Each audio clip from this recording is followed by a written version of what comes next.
Hello and welcome to this week's Chatty Corner. Okay, so earlier in the day when I record this, I was thinking to myself, I don't really have much to talk about. So I decided to go and have a look around news sites to try and find what's been going on in the last week. Ended up coming out with a whole bunch of stories that I will be discussing this week. So that was pretty good. So let's get right into it because I haven't got any updates. Pretty much standard. Getting double update of Tomb Raider this week. You're getting a very short update for Gravity Rush this week. And you'll probably get a Ferret's First or two this week. So that's good. Yeah. But that's all, really. I haven't got anything else to discuss in terms of updates.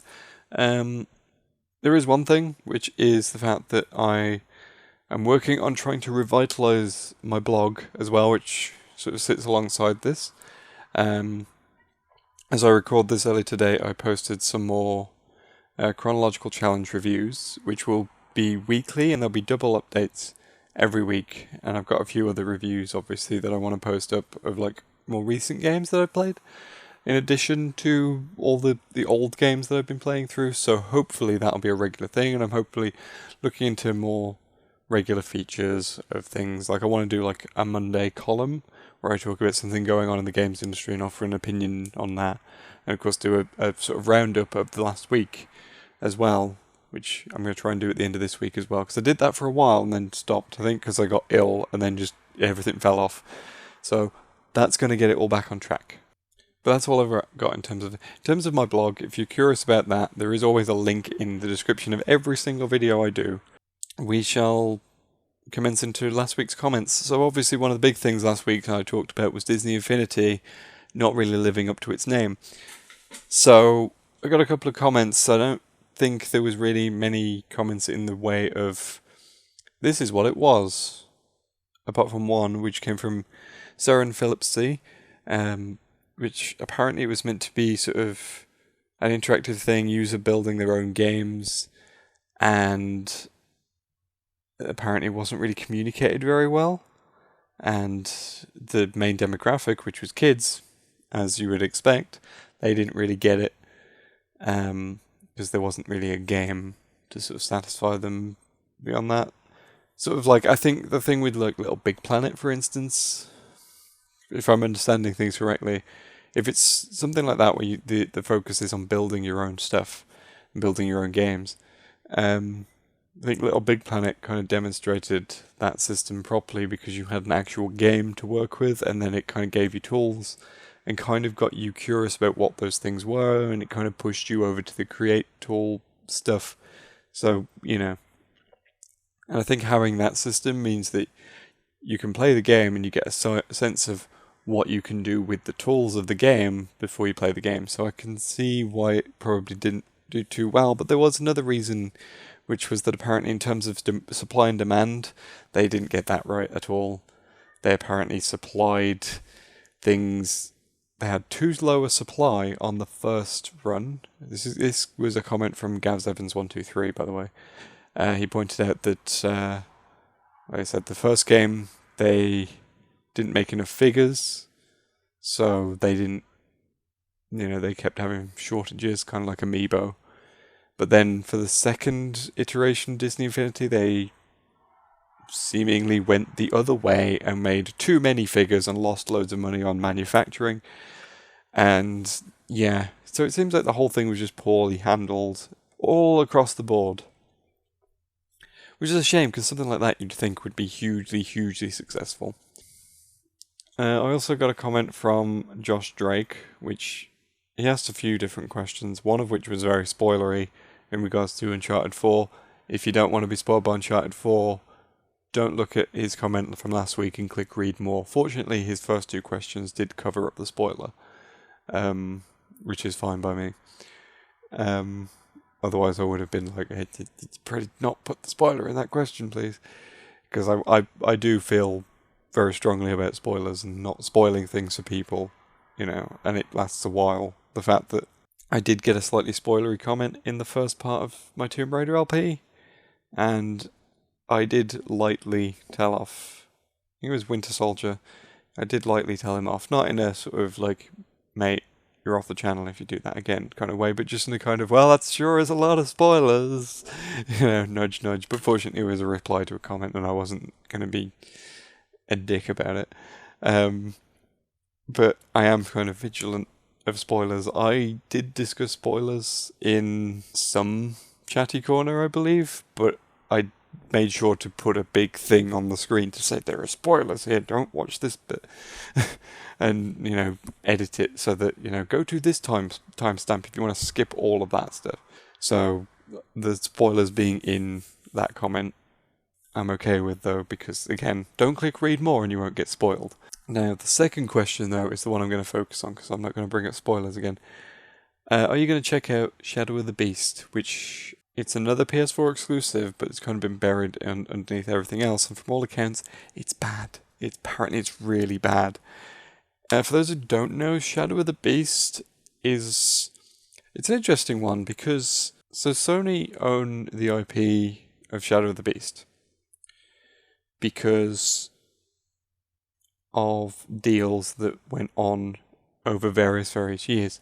So Shadow of the Beast was originally this really, really old Amiga game. Those of you who don't know what the Amiga is, you're probably too young. It was this really, really old computer, and the original Shadow of the Beast was released in 1989. Yes, and it had 2 sequels. It's sort of one of those games that was kind of vaguely popular within the UK, but didn't really do much in general.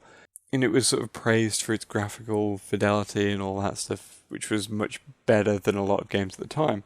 So you might think, why does Sony own this really old Amiga game? And the answer is Psygnosis, this old company that no longer exists. So sometime in the 90s, Psygnosis made a little game called Wipeout, which was very popular. And I don't know, I can't find out exact information on when they were bought by Sony, but they were bought by Sony at some point. And during that transition, what they did was Sony gained the rights to all of their IPs, including Wipeout. That was I believe the main reason for it was they wanted Wipeout because they felt that it was a good way to promote the PS1 as a sort of more adult console, as a cooler sort of more adult console.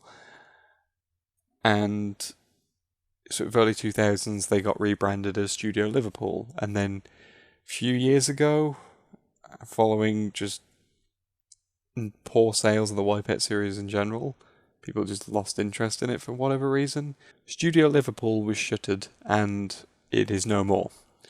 But all the IPs are still under Sony, and for some weird reason, out of the blue, they decided to release a game called Shadow of the Beast. Just pull that old Amiga game back up.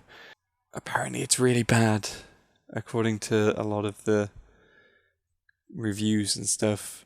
I can see what people are getting at when I see gameplay of it. It looks really repetitive. It does not look that great to play.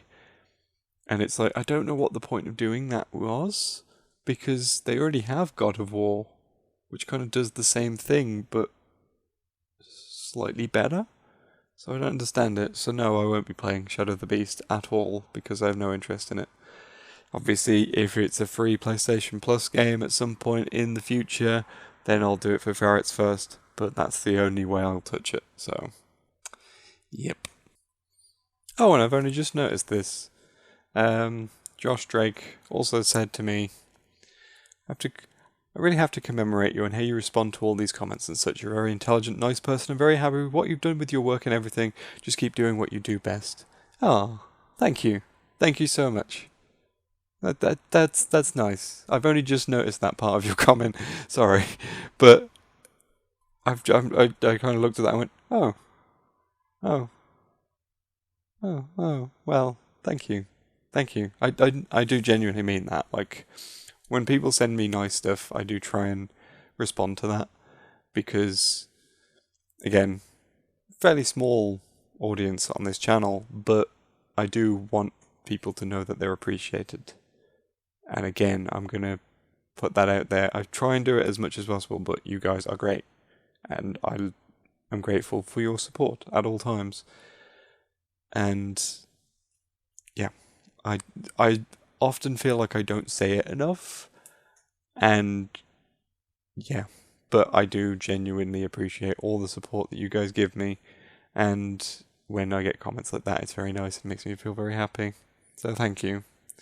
Anyway, that derailed everything completely. I'm still playing the same stuff I was playing last week. I'm still playing Majora's Mask, which I've almost finished 100%. As I record this, I have just done the Anju Cafe quest. Of course, the infamous Anju Cafe quest, where you have to stand around for several hours waiting for Andrew to come to the desk, or waiting for Cafe to come out of his house, and all that stuff. But I've done all that. That's cool. That's done. And so I'm almost at the end of the game. I've got all but 2 of the masks, one of which you can only get in Stone Tower Temple anyway, and one you get right at the end of the game if you've got all the other masks. So, yeah. I have every mask I can possibly get at this point in the game. I have every heart piece I believe I can get at this point in the game, and I've filled the Bomber's Notebook. So I'm almost 100% on Majora's Mask. So, yeah. And while we're on Majora's Mask, I did actually get a comment about like the remake on the 3DS, and said if you have the original and it still works, probably best to just stick with that, even though there are some refinements to it. I've got to admit that some of the stuff I read about the remake, it's kind of a bit of a balancing act. Some elements are better, some are not. So, and in terms of whether or not my copy still works, I have it as the Wii Virtual Console release on a Wii U, so I can guarantee that that's going to work for a while. So, yeah. And also been playing Fur Fighters, which is a really difficult game to try and get 100% on, because like one of the collectibles is like gold tokens, which are like these really tiny little things that are sprinkled about randomly in the level.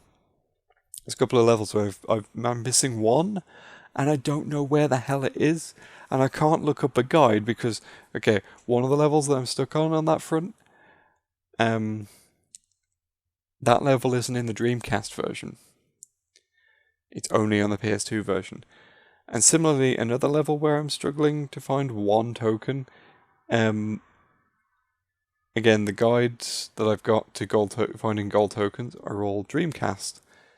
And that level, they moved all the tokens. They moved every location of the tokens around. Some of them are in the same places, but there's a different number. So the guide doesn't correspond to the level I was playing. And I was like, okay. Well, okay. So that's fun. So I'm going to try and do what I can on 100% in Fur Fighters, because I did beat the game back in the day. Because I definitely remember one of the late levels, which is called The Bad Place, and it was basically hell. Yeah, it's a cute, cuddly, cartoony game, and one of the levels is in hell. And you go through this door, and you're in the hotel from The Shining. And there's a lift. And if you've seen The Shining, you'll know about the scene where the lift opens and a whole load of blood comes pouring out.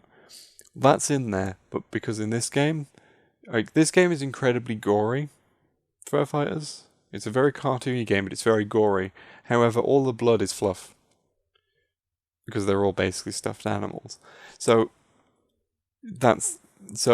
what happens is you've got the lift, and instead of blood, it's loads of fluff just falls out the lift. It's very silly, yes, but it's also very weird, that level, because like every character has to confront their fears, and it's very surreal in its presentation. I remember it well. So I know I've beaten it, because I know that that's like right before the last area of the game where you go and beat the final boss. So, spoilers, sorry. It's not a game that anyone's heard of, really, so it wasn't a financial success. But it was a good game that deserved to do better, I think. Replaying it now, I think that it was a game that people would like. So, there we go. Let's move on to news, shall we? Because that's a good place to go next. So, Uncharted 4 is the fastest selling PS4 exclusive. This surprises absolutely nobody. It has been the most hyped PS4 exclusive, and it's the game that most people have been looking forward to, let's be honest. And yeah.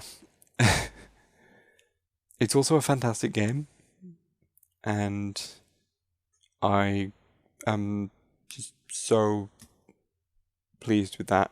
Like I've said, I've enjoyed it so much that I am going to be doing a Let's Play of it as soon as Gravity Rush is done, because I have to.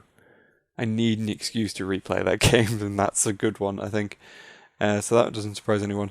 Of course, we have had the issues of people not quite understanding what reviews are and deciding that they were going to set up a petition to force the Washington Post to sack their games reviewer because he didn't like Uncharted 4. And it's like, just stop.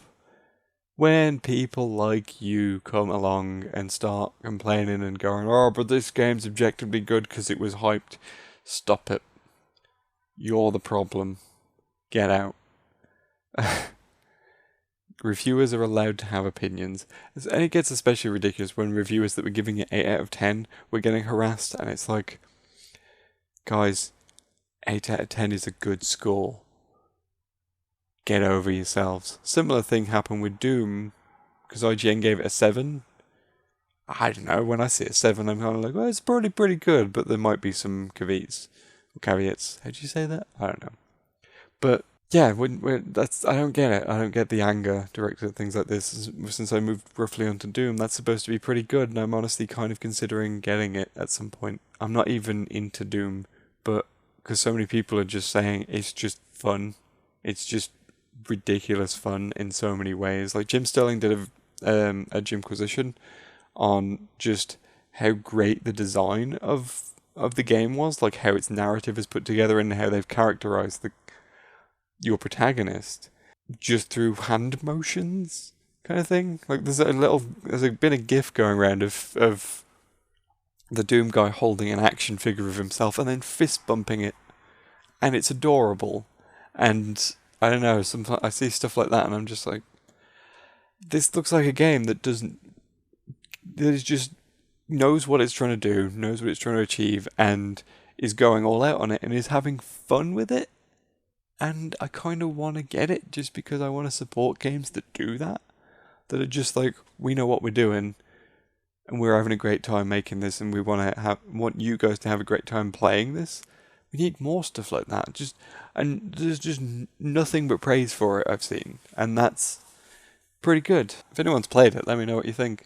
Here's an interesting bit of news. So we all know how broken Content ID is, don't we?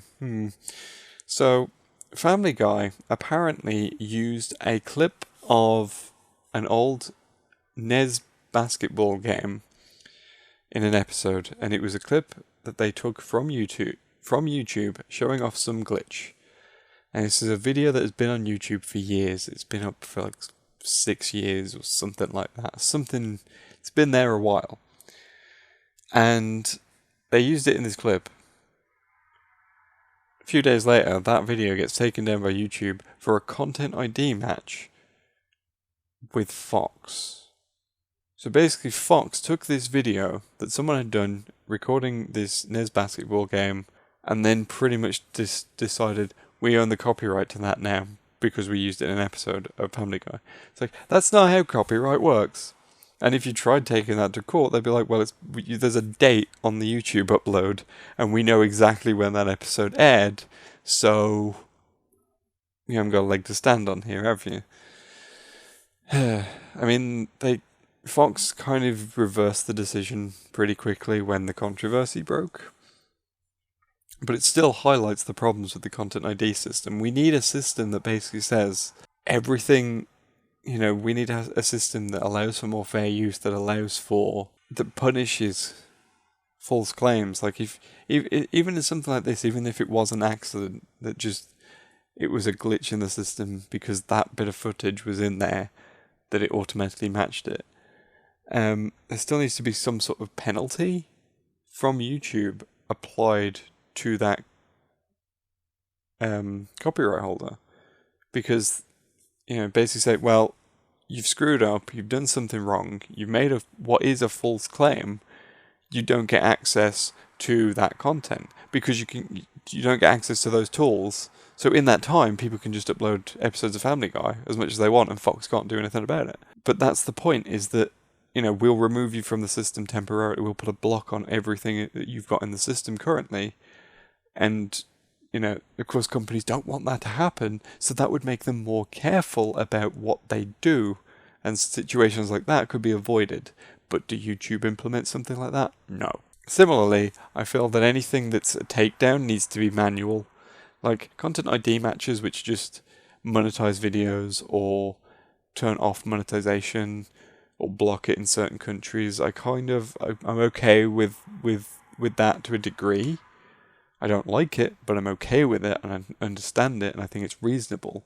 But if your content ID match is taking down videos, then what you need to do is it needs to be manual. It needs to only be manual. And the reason I'm saying it needs to be manual is if you want a video taken down because it violates your copyright, you have to prove beyond reasonable doubt that that is your content, that you own that content. And that would stop a hell of a lot of abuses of the system. Because that's the thing, like we've seen people abusing the takedown system, the manual takedown system, by saying, we own the rights to this game, and this video is using footage of our game. Now you can see where this is going. But the reason the video has been taken down is because they didn't like what the video was saying about that game. That's fair use. That's reporting. That's critique. That's fine. That is a legal defense. They can say, well, we were criticizing it.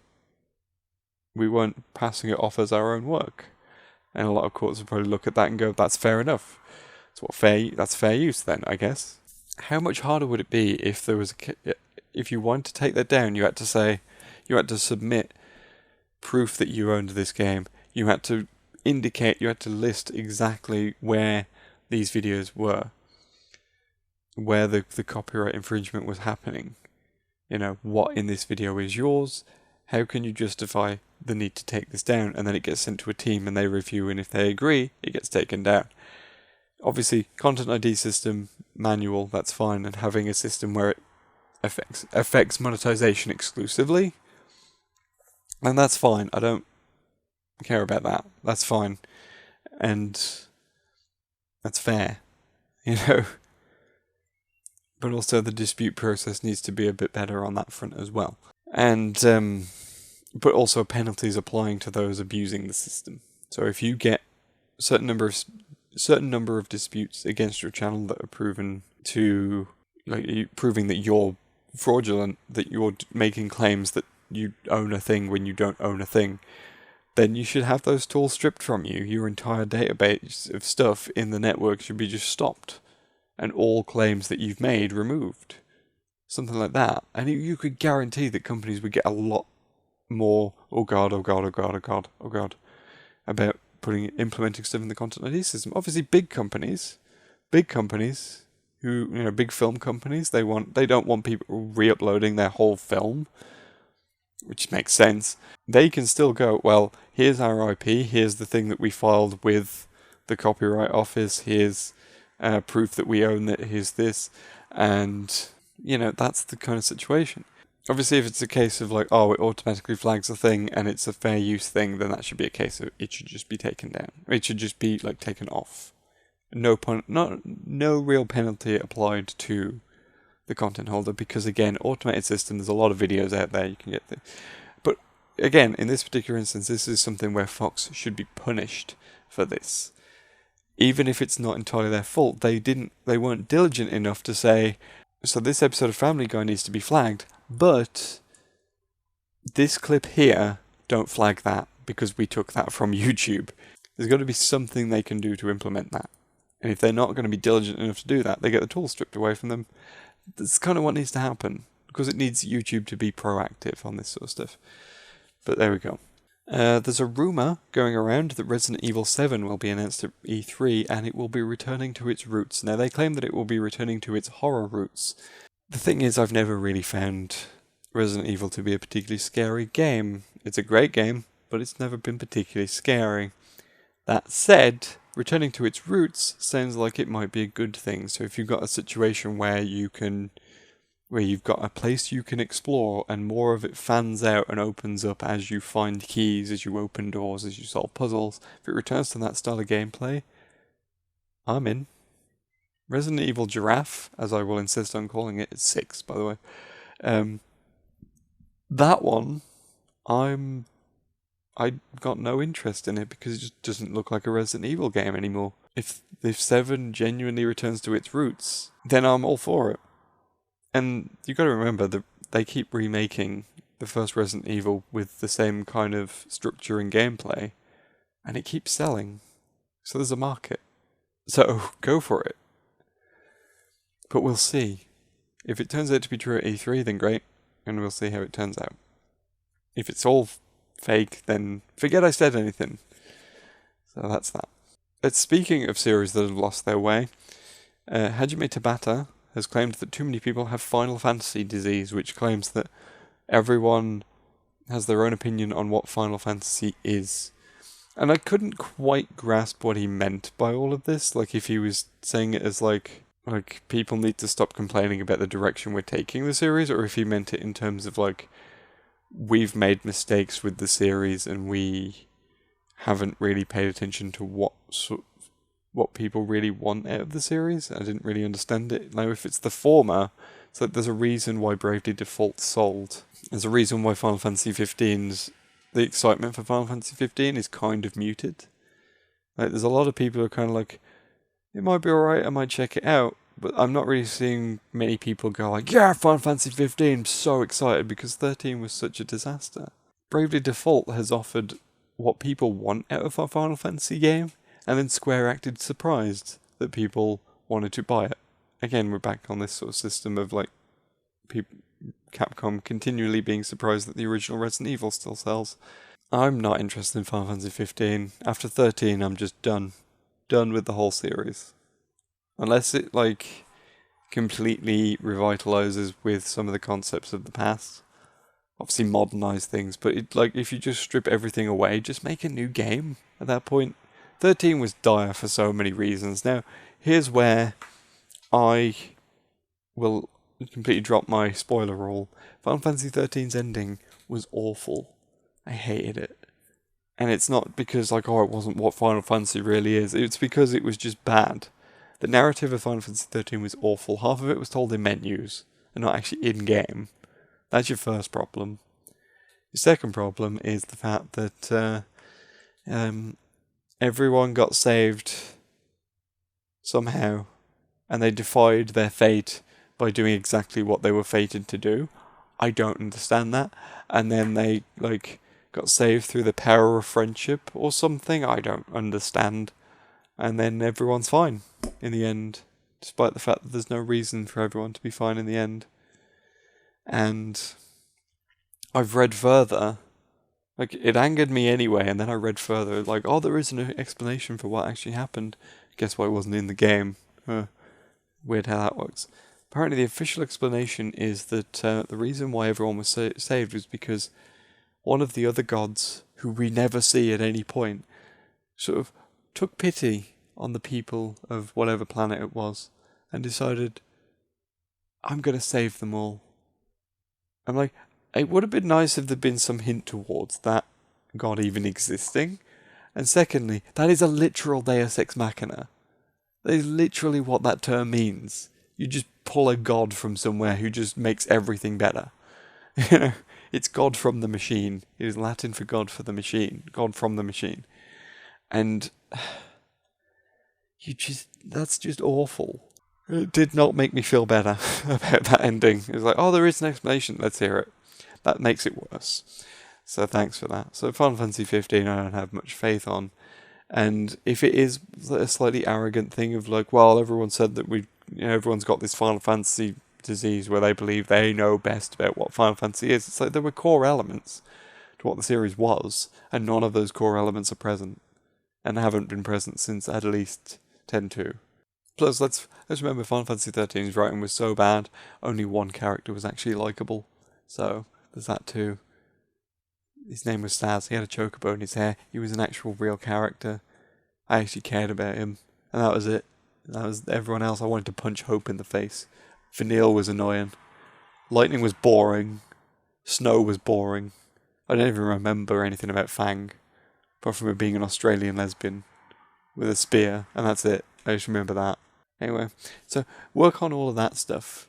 Work on improving the writing, and focusing less on the visual spectacle. There's a reason why I'm excited for Persona 5 more than I am Final Fantasy 15. That's because Persona 4 left me with a sense of like, I'm happy that it's over because it took me months to beat this game, and I'm glad to see a viable conclusion to everything. But I'm gonna miss everybody. I've loved every character, and I've enjoyed spending time with this group of people, and so Persona 5, I'm expecting that standard. Here we go. And right before I started recording this, I came across the latest trailer for Mighty Number 9. We talked about Mighty Number 9 briefly, where we were talking about how many times it got delayed, but I saw it trending on Twitter earlier. I took one look at it and gone, oh, has it been delayed again? Because I know it was delayed like a couple of weeks ago again, after they promised, oh, there won't be any more delays, and then they delayed it again. No, a trailer came out for it, and it is so bad. It is so awful. It seems to think that we're still in the early 90s and releasing things on a Sega console. What was there's one line that keeps going around already. I've seen it a few times, seen being quoted a few times. You're going to make the bad guys cry more than an anime fan on prom night. Okay. What? Really? That's a lot. That's a. I've got nothing. I've got nothing in response to that. That is awful. Like, I thought we were past that kind of level of advertising. It's like, oh yeah, I know you like that combo on combo action. That's another legit line from that trailer. It's like, oh yeah, I know you like that combo on combo action. It's like, when did we step through a time warp? I mean, I know it's like a retro game based on Mega Man, but come on. You don't want to, like, recall the advertising from the time of the original game as well. You don't see Nintendo announcing the new Zelda by saying, like, whilst thou get the girl or play like one. That was a legit tagline for Ocarina of Time. It didn't go down well, even in the 90s, it did not go down well. So we don't want to return to that era of gaming. It's like the marketing departments of a lot of these game companies haven't quite grasped that the games industry has changed in the last 20 years. And that maybe the people they should hire to do their marketing are people who actually play games, because guess what? A lot of them would be... There are plenty of people who play games in their 30s, 40s that could, easily do the job very easily. I'll do your marketing for you. I'm studying for that qualification. I can do that. So, just get in touch. I can do a trailer much better than that one. Just that, make the bad guys cry more like... Made the bad guys cry like an anime fan on prom night. I can't even say it with a straight face, because it's just like... Okay. It's like, it's had like so much for bad press because of how badly it's been handled development-wise. So you're not winning people over by making a trailer that is so bad. The only 90s adverts that we should be looking at and going, oh, let's do stuff like that again, is like the Double Life advert for the PlayStation. That was good. Why? Who thought that was a good idea? Who took one look at this in the context of everything that's been going on with that game and went, I approve of this, let's get it on YouTube immediately. It's like, no. Just want to hit you with a rolled up newspaper. Like, no. Yeah, it makes me angry like an anime fan on prom night. Anyway, on that note, let's end it on that high note, shall we? Let's go to the end of this week's Chatty Corner. I hope you've had a good time. I had until I started talking about that trailer. Never mind. I hope you enjoyed Tomb Raider this week, and I hope you enjoyed Gravity Rush this week, and I hope you enjoy the Ferrets First that come out. There might be two, actually, this week, now I think about it, because the next game on my chronological challenge list is a game I've never played before. So I could always record that too. So I might do that. So if you've liked what you've seen, let me know. And, heard. This is a predominantly audio experience. And if you've got any comments to add in relation to anything that I've said today,